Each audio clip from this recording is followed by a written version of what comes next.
festeggiare il Capodanno, ma questa è la guerra. La libertà non è un pasto gratis. Ed è poi il titolo di un interessante momento voluto da Storia, che vede insomma responsabile il nostro professor, l'avvocato Guglielmo Cevolin, docente all'Università di Udine e presidente di Storia. Quest'oggi non è qui perché è all'estero per motivi istituzionali, ma ritornerà quanto prima.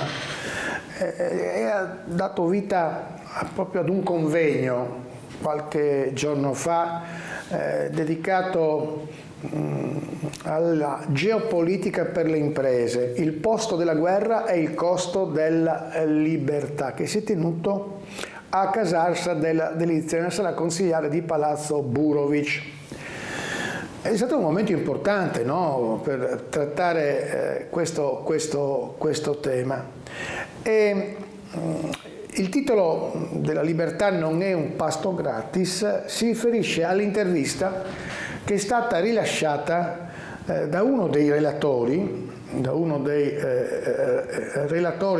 piuttosto importanti, il professor Vittorio Emanuele Parsi dell'Università Cattolica di Milano.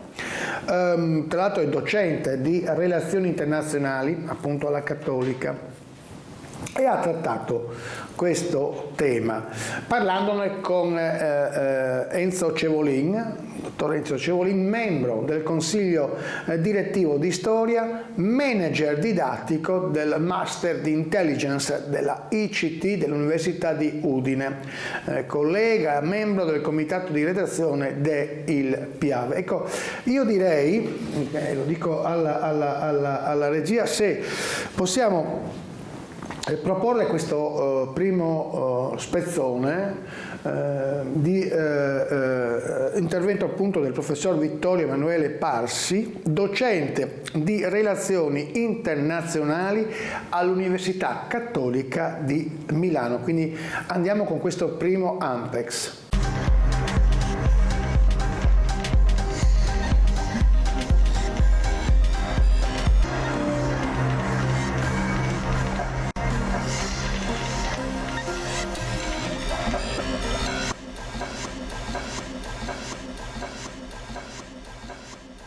Buonasera, siamo qui con Vittorio Emanuele Parsi in occasione della presentazione del suo nuovo libro Il posto della guerra e il costo della libertà.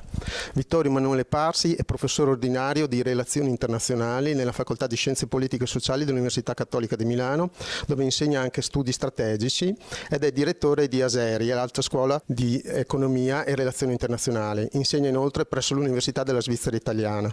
È socio della Società Italiana di Scienza Politica SISP, membro fondatore della Società per lo Studio della Democrazia SSD, membro dell'Advisory Board di LSA Ideas, Center for Diplomacy and Strategy at the London School of Economics, ed è stato presidente del SGRI, Standing Group di Relazioni Internazionali 2013-2020, editorialista del Messaggero e anche del Gazzettino, che è dello stesso gruppo, visto che siamo nel nord-est, non si legge il Messaggero, si legge il Gazzettino, e ospite animatore del dibattito in molte trasmissioni televisive. È capitano di fregata della Marina Militare della Riserva, dove ha servito fino a ottobre del 2021. Il posto della guerra, la guerra è ritornata in Europa. Vuoi spiegare questo aspetto? Sì, nel senso che l'Europa è stata per molti secoli, direi per tutta la sua storia, il posto della guerra, e poi ha smesso di esserlo dopo la Seconda Guerra Mondiale, attraverso la costruzione di quest'ordine internazionale liberale fondato sulle istituzioni sostanzialmente, capace di attrarre a sé anche i sistemi autoritari, coinvolgerli, avvolgerli, avvilupparli in questa rete. La responsabilità della Russia, di Putin, quindi in questo caso è molto grave, perché ha rotto questa continuità e ha fatto tornare l'Europa dal posto della pace, che era stato per 77 anni, al posto della guerra. È un dato di fatto da cui bisogna partire. Ecco. E in questa guerra qual è la posta in gioco? Beh, la posta in gioco sono proprio quei principi che hanno consentito la trasformazione del continente più bellicoso del mondo nel continente più pacifico, se questi principi vengono violati senza che ci sia, diciamo così, un ripristino della legalità e un insuccesso per il trasgressore, questi principi stessi non saranno più creduti validi e il rischio è quello di far tracollare quell'ordine che ci ha garantito pace per quasi 80 anni. Ecco, tu parli nel tuo libro della scusa dell'allargamento della NATO e rilevi che in realtà la Russia sta affrontando un momento di declino di impero coloniale come a suo tempo hanno avuto la Francia e l'Inghilterra. Beh sì, il problema è che la Russia è l'ultimo impero coloniale europeo sopravvissuto alla decolonizzazione e la leadership russa non capisce che il problema non è che la Russia è assediata dagli altri, il problema è che la Russia non è attrattiva per i paesi vicini, che tutti si sono mossi verso occidente una volta sottrattisi al giogo sovietico, laddove questo è stato possibile perché non c'erano governi autoritari come nel caso della Bielorussia. Ecco, poi tu rilevi sempre nel tuo libro che questa guerra ha messo in evidenza una vulnerabilità economica che porta con sé inevitabilmente una sottomissione politica. Beh, diciamo che è stato fatto un errore, nel senso è stato fatto proprio un errore di sopravvalutazione della capacità dell'interdipendenza di per sé, della sola interdipendenza economica, di legare i regimi democratici e i regimi autoritari in una maniera tale da rendere troppo costose e quindi da evitare l'interruzione di questa cooperazione. Abbiamo visto con Putin come quello che per noi era uno strumento di integrazione, cioè lo strumento economico, Putin l'ha usato come un'arma militare, ha militarizzato l'energia per cercare di colpire l'Europa. Allora, in questo senso dobbiamo rivedere i nostri calcoli, per così dire, e fare in modo di avere una sorta di ecologia della libertà, nella consapevolezza che c'è un costo della libertà. Ed esiste un costo per mantenere l'ambiente politico internazionale sicuro per le democrazie, così come abbiamo un costo per mantenere l'ambiente naturale sicuro per gli esseri umani. Ecco, proprio sul costo fai sempre riferimento a dei dati precisi, spieghi che le sanzioni, che di solito comunque portano i loro effetti a lungo termine, bisogna dirlo, però tu già nel tuo libro citi uno studio che rileva come queste sanzioni stanno già inferendo dei colpi micidiali all'economia russa.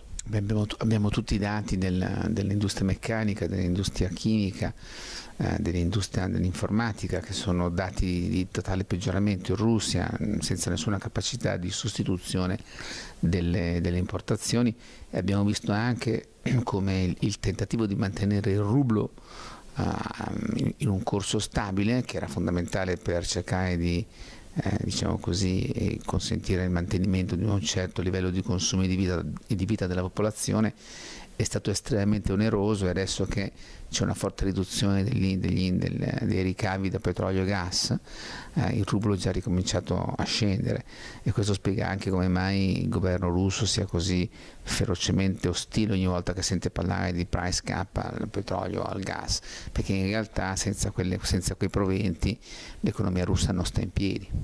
Ecco, tu parli che la via della pace passa per la democrazia e non viceversa. Vuoi spiegare questo percorso, come deve articolarsi? Ma sai, semplicemente se guardiamo l'esperienza europea, i paesi europei sono diventati gli unici rispetto agli altri pacifici, per così dire, non ostili. Pensate alla Francia e alla Germania, a mano, cioè una volta che si sono democratizzati e che hanno adottato questa triade che definisce il nuovo Occidente, l'Occidente post-bellico, che è una triade fatta da istituzioni democratiche rappresentative, da economia di mercato aperta e da società aperta. È questo che ha trasformato i nemici in amici, ed è l'unico passaggio che conosciamo che rende la pace irreversibile e non continuamente soggetta al rischio di essere interrotta. Ecco, parli tu in modo molto chiaro e stabilisci un principio: democrazie e autocrazie non sono equivalenti. Sì, questo è importante, perché nel dibattito pubblico spesso si è sentito dire appunto che bisogna capire le ragioni degli uni e degli altri, o che bisogna allargare, diciamo così, no? Lasciare lo spazio che l'Occidente ha occupato in tutti questi secoli lasciarlo aperto anche agli altri attori del sistema. Ora il problema è che evidentemente noi siamo favorevoli a un allargamento del sistema internazionale nelle posizioni di protagonismo a tutti i popoli del mondo, ci mancherebbe altro, e sappiamo che la democrazia non tollera riduzioni, limitazioni, ma la democrazia appunto. Quindi il problema che abbiamo con i paesi, con i popoli non europei spesso è che hanno governi non democratici, non che non sono europei quei popoli. Allora questo è il grosso problema che abbiamo. Ecco, proprio dei valori democratici, qualche anno fa al Museo della Battaglia, in occasione degli aggiornamenti sulla guerra che ho organizzato in storia, ho intervistato Ernesto Galli della Loggia che ad una domanda che riguardava la guerra e i valori mi rispondeva citando un esponente dello Stato islamico che, rivolto agli europei, diceva: noi vinceremo perché noi non abbiamo paura della morte e facciamo figli, mentre voi avete paura della morte e non fate figli. Poi continuava Ernesto Galli della Loggia dicendo che gli europei rifiutano la guerra perché sono buoni, sono animati da sentimenti di pace, di amicizia e di tolleranza, oppure l'opinione pubblica europea rifiuta la guerra perché gli europei non credono più in nulla per cui valga la pena morire. O rifiutano la guerra, diciamolo in maniera secca, diceva Ernesto Galli della Loggia, perché non credono più a nulla. Questo è un interrogativo che dobbiamo porci. A me pare che questo tuo libro, specie nelle conclusioni, dia una risposta proprio a questa domanda che si poneva a suo tempo, il problema era lo Stato islamico, allora Ernesto Galli della Loggia. Beh, in una parte del mio libro proprio si parla del fatto, si sottolinea come le cose per cui vale la pena vivere siano anche le cose per difendere le quali valga la pena morire. E questo è un punto che richiede che noi europei ci reinterroghiamo sul posto che la guerra ospita concettualmente, posto che la guerra occupa concettualmente nella cultura politica democratica post-bellica, perché questo è il punto fondamentale, non per far tornare la guerra d'aggressione come uno strumento lecito di politica internazionale, ma per poter essere non imbelli. Le democrazie hanno sempre vinto finora le sfide militari contro le autocrazie. Ecco, bisogna continuare a far sì che nell'ipotesi malaugurata che qualche autocrazia ponga della sfida noi si sia in grado di resistere. È sempre il vecchio problema di Karl Popper: non si può essere tolleranti con gli intolleranti, perché altrimenti subito dopo finisce la tolleranza. Ecco, infatti ricordo che il titolo del libro, anche nella grafica, mette molto in evidenza il posto della guerra e mette quasi come sottotitolo "è il costo della libertà". Direi che è proprio questo di cui parli quando parli di costo della libertà. Assolutamente, cioè il punto è che il costo della libertà è proprio il sottotitolo di questo ragionamento, perché il libro parla del fatto appunto che l'Europa non sia solo tornata fisicamente a essere il posto della guerra, ma che anche bisogna ritrovare un posto della guerra nella nostra cultura politica, ribadisco, non per andare in giro ad aggredire questo o quello, ma per essere in grado di difendersi rispetto agli aggressori. E tutto questo comporta un costo, perché la libertà non è un pasto gratis. Grazie.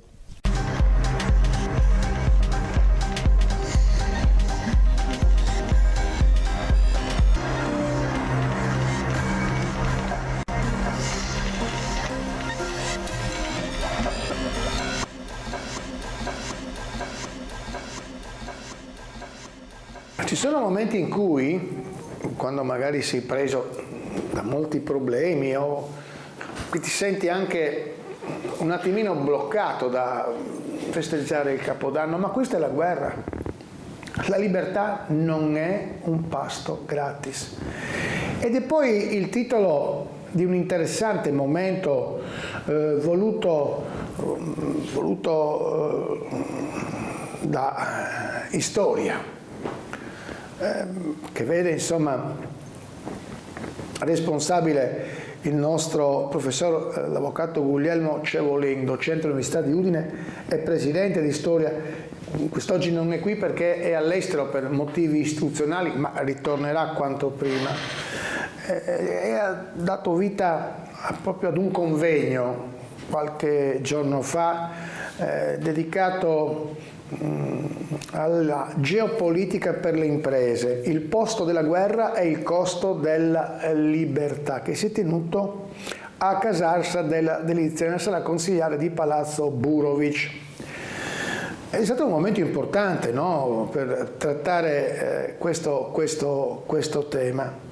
E il titolo della libertà non è un pasto gratis, si riferisce all'intervista che è stata rilasciata da uno dei relatori piuttosto importanti, il professor Vittorio Emanuele Parsi dell'Università Cattolica di Milano. Tra l'altro è docente di relazioni internazionali, appunto alla Cattolica, e ha trattato questo tema parlandone con Enzo Cevolin, dottor Enzo Cevolin, membro del Consiglio direttivo di Storia, manager didattico del Master di Intelligence della ICT dell'Università di Udine, collega, membro del comitato di redazione del PIAV. Ecco, io direi, lo dico alla regia, se possiamo proporre questo primo spezzone di intervento appunto del professor Vittorio Emanuele Parsi, docente di relazioni internazionali all'Università Cattolica di Milano. Quindi andiamo con questo primo Ampex.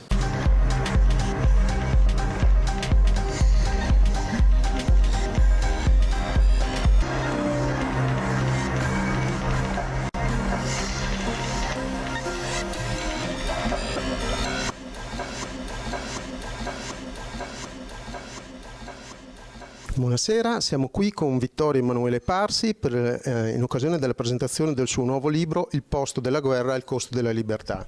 Vittorio Emanuele Parsi è professore ordinario di relazioni internazionali nella Facoltà di Scienze Politiche e Sociali dell'Università Cattolica di Milano, dove insegna anche studi strategici, ed è direttore di ASERI, l'Alta Scuola di Economia e Relazioni Internazionali. Insegna inoltre presso l'Università della Svizzera Italiana.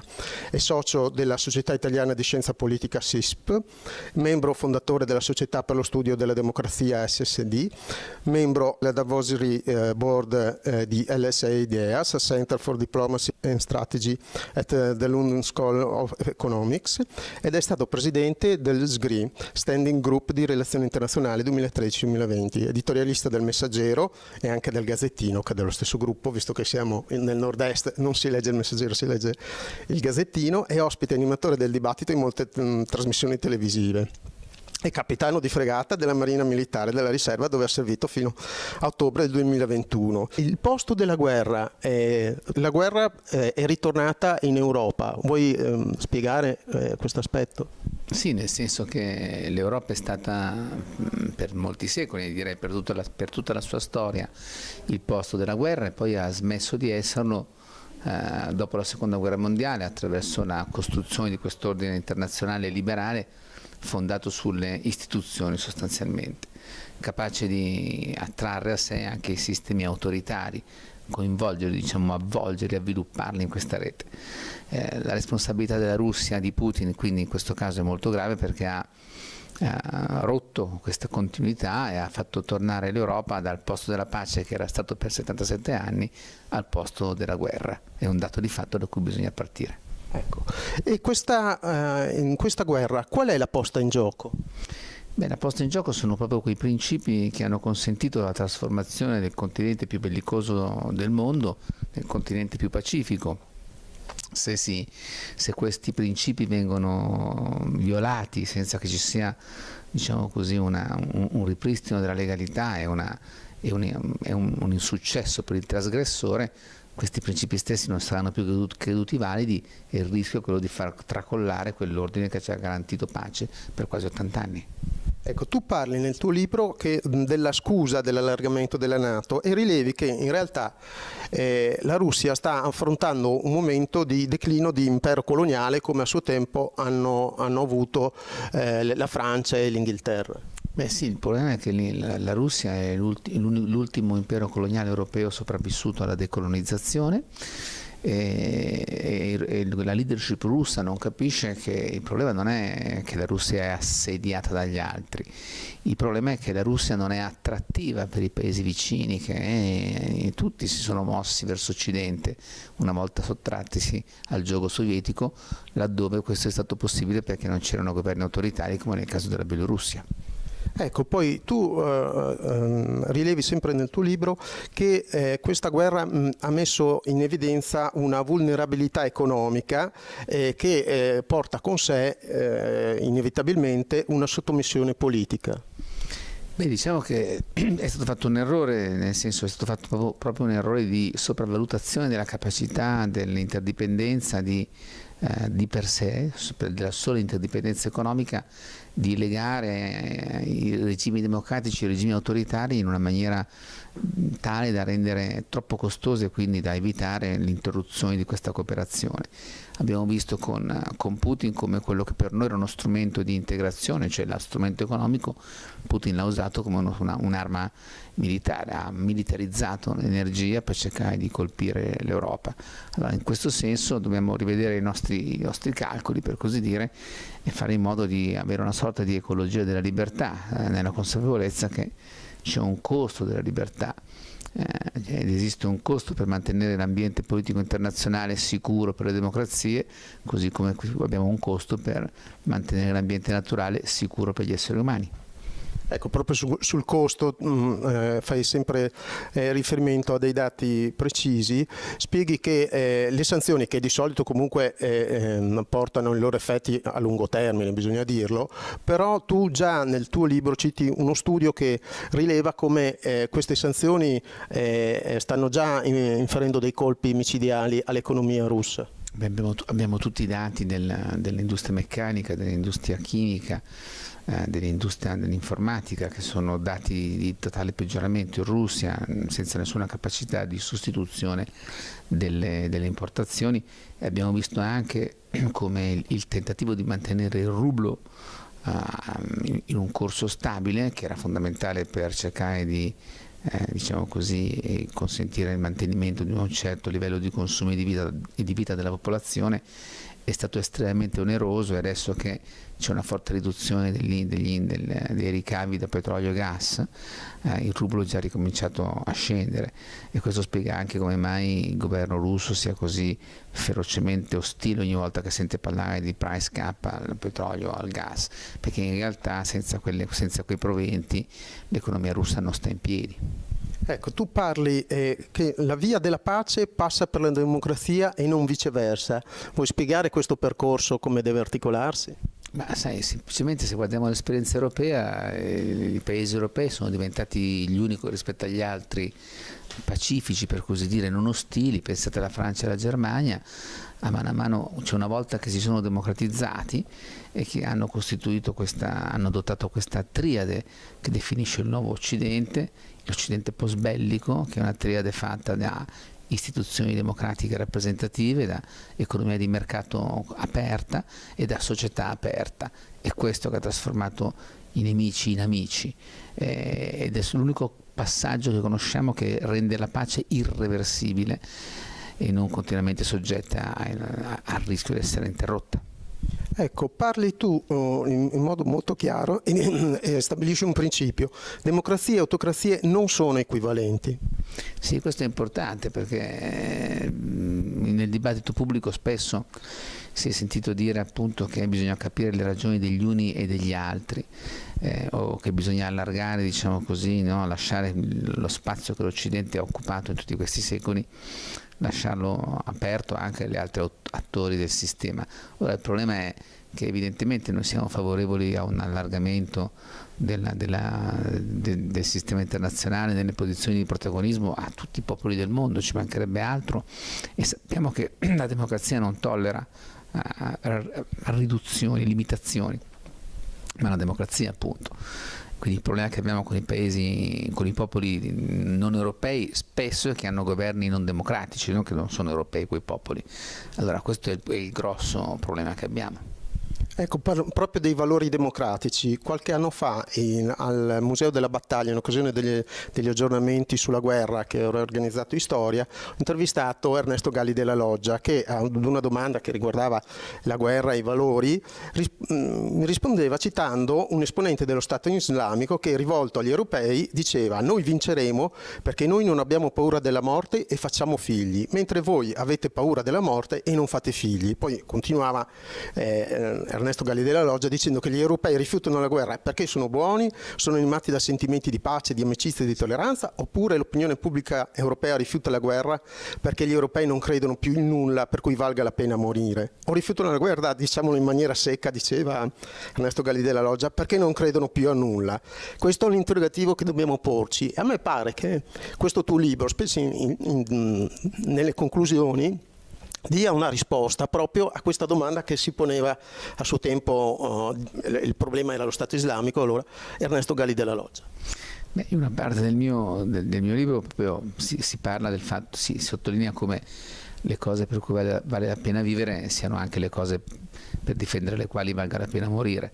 E questo è un punto che richiede che noi europei ci reinterroghiamo sul posto che la guerra ospita concettualmente, il posto che la guerra occupa concettualmente nella cultura politica democratica post-bellica, perché questo è il punto fondamentale, non per far tornare la guerra d'aggressione come uno strumento lecito di politica internazionale, ma per poter essere non imbelli. Le democrazie hanno sempre vinto finora le sfide militari contro le autocrazie. Ecco, bisogna continuare a far sì che nell'ipotesi malaugurata che qualche autocrazia ponga della sfida noi si sia in grado di resistere. È sempre il vecchio problema di Karl Popper: non si può essere tolleranti con gli intolleranti, perché altrimenti subito dopo finisce la tolleranza. Ecco, infatti ricordo che il titolo del libro, anche nella grafica, mette molto in evidenza il posto della guerra e mette quasi come sottotitolo "e il costo della libertà". Direi che è proprio questo di cui parli quando parli di costo della libertà.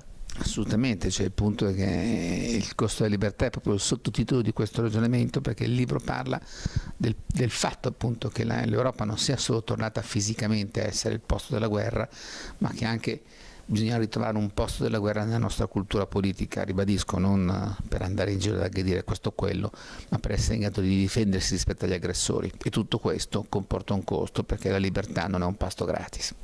Grazie.